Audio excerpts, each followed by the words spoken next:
علامہ جوزی رحمۃ اللہ تعالی اپنی کتاب میں ایک واقعہ نقل فرماتے ہیں۔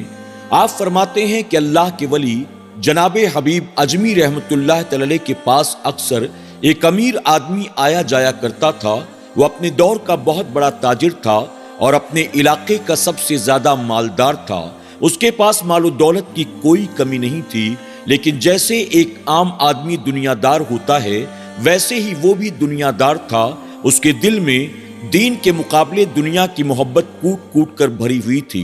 اس کے گھر میں ایک جوان بیٹی تھی، وہ پوری طرح سے معذور تھی۔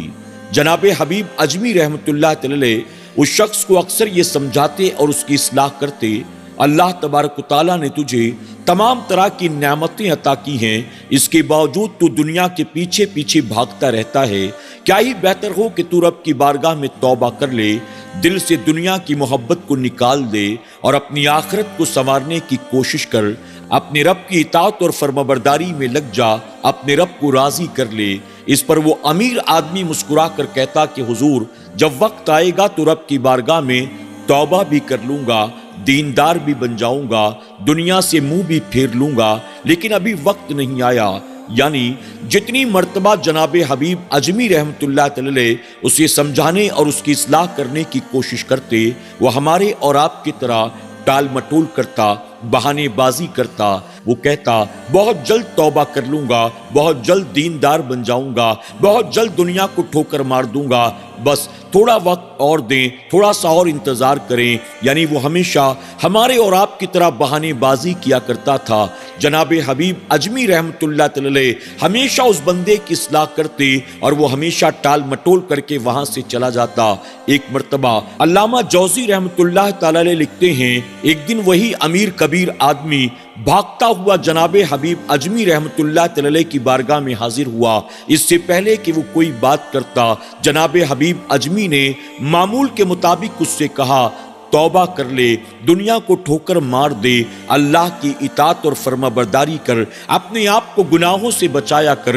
جب آپ نے اس کی اصلاح کی تو وہ بے ساختہ پکار اٹھا، حضور، اللہ کا فضل و کرم ہو گیا، میں نے توبہ کر لی ہے، میری بیوی نے توبہ کر لی ہے، میری بیٹی نے توبہ کر لی ہے، اللہ نے ہمارے گھر بھر کو توبہ کی توفیق عطا فرما دی، اور یہی خوشخبری سنانے کے لیے میں آپ کے پاس آیا ہوں۔ جناب حبیب اجمی رحمۃ اللہ تعالی نے جب یہ سنا تو آپ کو بڑا تعجب ہوا، میں کتنے سالوں سے اس کی اصلاح کرتا ہوں لیکن یہ ہمیشہ ٹال مٹول کر کے چلا جاتا ہے، آج آخر اس کے ساتھ ایسا کیا ہوا کہ اس نے توبہ کر لی؟ آپ نے فرمایا کہ بتا آخر بات کیا ہے، کون سی بات نے تجھے توبہ کی طرف آمادہ کر دیا؟ اب وہ امیر کبیر آدمی کہتا ہے کہ دراصل بات یہ ہے، کل میں نے بازار سے ڈھیر ساری مچھلی خریدی، اب اس مچھلی کو میرے گھر تک لے جانا تھا، میں نے بازار میں مزدور تلاش کرنا شروع کیا، جس کونے میں اکثر مزدور بیٹھا کرتے تھے میں وہاں گیا تو میں نے دیکھا ایک 14-15 سال کا لڑکا بیٹھا ہوا تھا۔ اس کی غریبی کو دیکھ کر مجھے اس پر ترس آ گیا۔ میں نے اس سے کہا، بیٹا مزدوری کرو گے؟ اس نے کہا، جی ہاں، اسی لیے یہاں پر بیٹھا ہوا ہوں۔ میں نے اس سے کہا، تم کیا کام کرتے ہو؟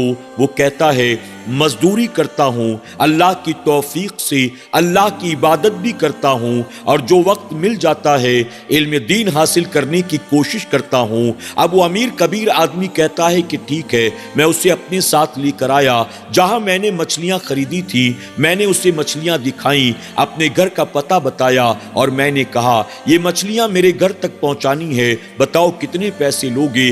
اس نے کہا 3 درہم لوں گا۔ آپ نے کہا کہ ٹھیک ہے، چلو یہ مچھلیاں اٹھاؤ۔ اب اس غریب لڑکے نے ساری مچھلیاں اٹھا لی اور لے کر چل پڑا۔ میں آگے آگے چل رہا تھا، وہ لڑکا مچھلیاں اٹھائے میرے پیچھے پیچھے چل رہا تھا۔ راستے میں اذان ظہر ہو گئی۔ اس نے مجھ سے کہا کہ چچا، اگر آپ کی اجازت ہو میں ظہر کی نماز ادا کر لوں؟ میں نے کہا کہ ٹھیک ہے، جاؤ نماز پڑھ کر آ جاؤ۔ اس نے مچھلیوں کو مسجد کے دروازے پر رکھ دیا، میں وہیں کھڑا اس کا انتظار کرتا رہا۔ وہ نماز پڑھ کر بہت جلدی واپس آ گیا۔ میں نے اس سے کہا بہت جلدی آ گئے، کیا تم نے نماز ادا کر لی؟ اس پر وہ کہنے لگا کہ جی ہاں، میں نے تمام سنتیں اور فرض ادا کر لی ہے، نفل بعد میں پڑھ لوں گا۔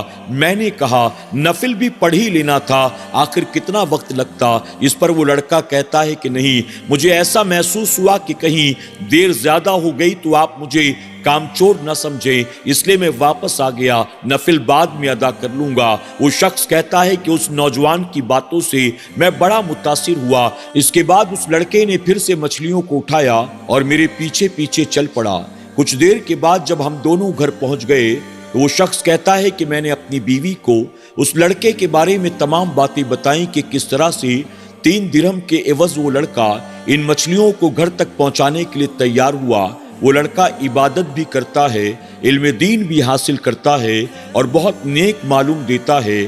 میں نے درمیان میں اس سے کہا کہ گرمی بہت زیادہ ہے، مچھلیاں وزندار ہیں، لاؤ تھوڑی دیر کے لیے میں اسے اٹھا لیتا ہوں، لیکن لڑکے نے کہا کہ نہیں، میں نے ان مچھلیوں کو آپ کے گھر پہنچانے کے لیے 3 درہم کا سودا طے کیا ہے، اگر آپ نے مچھلیاں اٹھا لی، میری مدد کی، تو میں 3 درہم لینے کا حق نہیں رکھتا، اس لیے مچھلیاں تو میں ہی آپ کے گھر تک پہنچاؤں گا۔ میں نے اس سے بہت کہا لیکن وہ نہیں مانا۔ وہ شخص کہتا ہے کہ میری بیوی نے جب اس لڑکے کے بارے میں یہ تمام باتیں سنی، وہ بڑی متاثر ہوئی۔ میری بیوی نے کہا کہ اس سے کہو ہاتھ منہ دھو لے، کھانا تیار ہے، وہ کھانا کھانے کے بعد ہی جائے۔ اس کے بعد وہ شخص جناب حبیب اجمی رحمت اللہ تعالی سے کہتا ہے یہ ماہ رمضان بھی نہ تھا، نہ کوئی بڑا دن تھا۔ میں نے اس لڑکے سے کہا ہاتھ منہ دھو لو اور کھانا کھا لو۔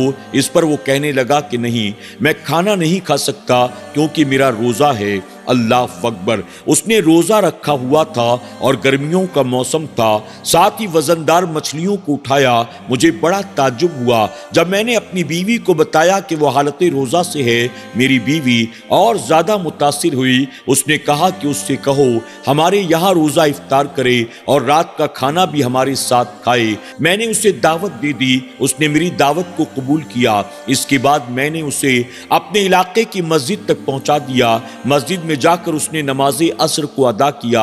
افطار کے قریب وہ ہمارے گھر واپس آیا، میں نے اسے افطار کرایا۔ افطار کرنے کے بعد وہ پھر سے مغرب ادا کرنے کے لیے مسجد میں چلا گیا۔ مغرب سے فارغ ہونے کے بعد واپس آیا، میں نے اسے کھانا کھلایا اور ساتھ ہی میں نے اس سے کہا اب رات ہو چکی ہے، اب تمہیں کہیں جانے کی ضرورت نہیں ہے، آج ہمارے گھر قیام کرو، صبح فجر کی نماز پڑھنے کے بعد چلے جانا۔ اس نے میری دعوت کو قبول کر لیا۔ اس کے بعد وہ مسجد میں گیا نماز عشاء ادا کرنے کے لیے۔ میں نے اپنے گھر میں اس کی خاطر ایک کمرہ تیار کیا۔ عشاء سے فارغ ہونے کے بعد وہ آیا، کمرے کے اندر چلا گیا۔ میں نے اس کے لیے بستر لگا دیا تھا، ساتھ ہی وضو کا پانی اور مصلی بھی میں نے رکھ دیا تھا۔ اس کے بعد میں اپنی بیٹی کے پاس آیا۔ میری معذور بیٹی نے مجھ سے پوچھا کیا آج ہمارے گھر کوئی مہمان آیا ہوا ہے؟ میں نے اپنی معذور بیٹی سے اس لڑکے کے بارے میں تمام باتیں بتا دی اور کہا وہ بڑا نیک معلوم دیتا ہے، اللہ والا معلوم دیتا ہے، ایسا لگتا ہے کہ مانو اللہ کا ولی ہو۔ میں نے اپنی بیٹی سے جب یہ کہا، میری بیٹی بھی اس کے بارے میں سن کر بڑی متاثر ہوئی۔ اس کے بعد وہ شخص کہتا ہے کہ میری بیٹی اپنے کمرے میں سو گئی اور میں بھی اپنے کمرے میں جا کر سو گیا۔ رات کو اچانک میرے دروازے پر دستک ہوئی۔ یہ سن کر میں حیران ہو گیا کہ بھلا اتنی رات کو میرے دروازے پر کون دستک دے رہا ہوگا۔ میں نے آواز دے کر پوچھا کہ کون؟ تو پتا چلا کہ دروازے پر کوئی اور نہیں بلکہ میری معذور بیٹی تھی۔ میں نے فوراً دروازے کو کھولا۔ آخر اتنی رات کو دروازے پر دستک دینے کی کیا وجہ تھی؟ جب دروازہ کھول کر میں نے دیکھا تو میری بیٹی سامنے کھڑی تھی۔ مجھے دیکھتے ہی کبھی وہ دائیں طرف بھاگتی، کبھی بائیں طرف بھاگتی، کبھی آگے آتی، کبھی پیچھے ہٹتی۔ اپنی معذور بیٹی کو اس طرح سے دوڑتا ہوا دیکھ کر میں حیران رہ گیا۔ میں نے اپنی بیٹی سے کہا کہ بیٹی بھلا تیرے ساتھ ایسا کیسے ہو گیا؟ تو میری بیٹی کہنے لگی کہ بابا آپ ہی نے تو کہا تھا نا ہمارے گھر میں کوئی اللہ والا آیا ہے، اللہ کا نیک بندہ آیا ہے، میں نے اپنے کمرے میں اپنے رب کی بارگاہ میں ہاتھ اٹھا کر دعا کی کہ مولا میرے پاس تو کوئی ایسی نیکی نہیں ہے جس کے وسیلے سے تیری بارگاہ میں دعا کروں۔ آج ہمارے گھر جو مہمان آیا ہے، اگر واقعی وہ تیرا نیک بندہ ہے، اگر واقعی وہ تیرا فرمانبردار بندہ ہے، مولا اس کے وسیلے سے مجھے شفا عطا کر دے، میری تکلیفوں کو دور فرما دے۔ میں نے اس نوجوان کے وسیلے سے دعا کی اور اللہ تبارک و تعالیٰ نے مجھ پر فضل و کرم فرمایا، اللہ نے میری دعا کو قبول کر لیا، اللہ نے میرے ہاتھ اور پاؤں میں طاقت پیدا کر دی، اللہ نے مجھے مکمل شفا عطا کر دی۔ وہ شخص کہتا ہے کہ جیسے ہی میں نے یہ سنا، میں فوراً اس نوجوان کے کمرے کی طرف بھاگا۔ جب میں نے وہاں جا کر دیکھا تو میں حیران تھا، کمرے کا دروازہ کھلا ہوا تھا اور وہ نوجوان کمرے کے اندر موجود نہیں تھا۔ جب میں نے اندر جا کر دیکھا تو ایک خط جاتے جاتے میری خاطر چھوڑ کر گیا تھا۔ اس خط میں لکھا ہوا تھا، اب مجھے تلاش کرنے کی کوئی ضرورت نہیں ہے، میرے پیچھے پیچھے آنے کی کوئی ضرورت نہیں ہے۔ اگر تم چاہتے ہو کہ اللہ تبارک و تعالیٰ تم پر اپنا فضل و کرم فرمائے، اللہ تمہاری دعائیں قبول فرمائے، تو کیا ہی بہتر ہو کہ اللہ کی بارگاہ میں رجوع کر لو، توبہ کر لو، اپنے دل سے دنیا کی محبت کو نکال دو، اپنے دل میں آخرت کی محبت کو پیدا کرو۔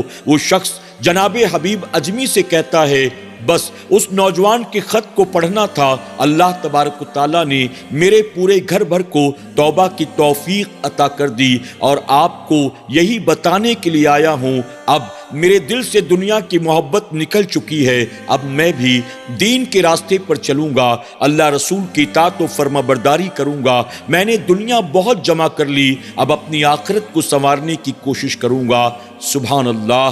ناظرین اکرام، امید کرتا ہوں کہ آج کا یہ واقعہ آپ کو ضرور پسند آیا ہوگا۔ علامہ جوزی رحمۃ اللہ تعالی نے اس واقعے کو ہماری اور آپ کی خاطر اسی لیے نقل کیا تاکہ اللہ ہمیں اور آپ کو راہ راست پر چلنے کی توفیق عطا کرے۔ اللہ ہمیں ایسے واقعات سے سبق حاصل کرنے کی، دین سے دنیا کے مقابلے کئی گنا زیادہ محبت کرنے اور دنیا کے پیچھے پیچھے بھاگنے دوڑنے کے مقابلے اللہ اور اس کے رسول صلی اللہ علیہ وسلم کو راضی کرنے کی توفیق عطا فرمائے۔ اکثر ہم یہ چاہتے ہیں کہ ہم اپنے گھر کسی نیک کو بلا کر لائیں تاکہ اس کے قدموں کی وجہ سے اللہ ہمارے گھر میں رحمتوں برکتوں کا نزول فرمائے، لیکن ہم اپنے آپ کو خود نیک بنانے کی کوشش نہیں کرتے۔ جب ہمارا یہ ماننا ہے نیکوں کے قدم پڑیں گے، اللہ مکان میں دکان میں برکت نازل فرمائے گا، تو ہم یہ کیوں نہیں سوچتے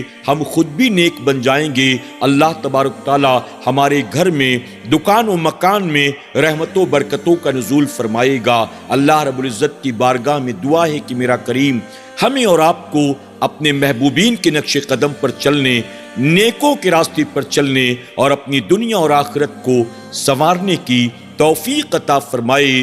آمین یا رب العالمین۔